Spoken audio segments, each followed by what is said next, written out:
L'objectif d'Israël est d'affaiblir le Hamas. C'est un mouvement considéré par les Israéliens et par les États-Unis comme un groupe terroriste, mais qui jouit d'une légitimité en tant que parti politique auprès des Palestiniens. Benjamin de Brockville, Xavier Gérard. Il y a 15 jours à Gaza, le Hamas fêtait ses 21 ans. Le mouvement, créé en 1987, est né d'une scission à l'intérieur du mouvement des frères musulmans palestiniens. Le parti fait son apparition dans le sillage de la première intifada palestinienne.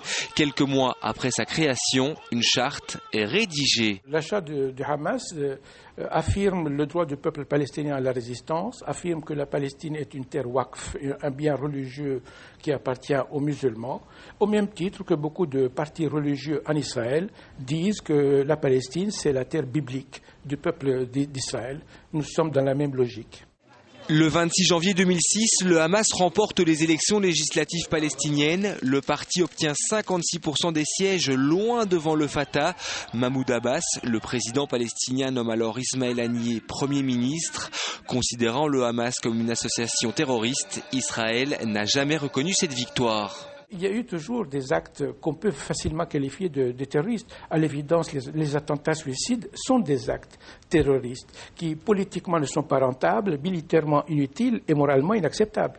Mais on ne peut pas qualifier toute la mouvance comme étant une mouvance terroriste. Le 17 juin 2007, Ismaël Haniyeh et son parti quittent le gouvernement palestinien. Cette décision fait suite à des affrontements dans la bande de Gaza entre le Fatah de Mahmoud Abbas et le Hamas. Le parti reste à Gaza où il y est très populaire. Il finance de nombreux programmes d'aide et de formation, mais aussi des orphelinats, des hôpitaux ou encore des écoles. Depuis cette prise de contrôle à Gaza, le Hamas et Israël se livrent à une série d'attaques et de ripostes.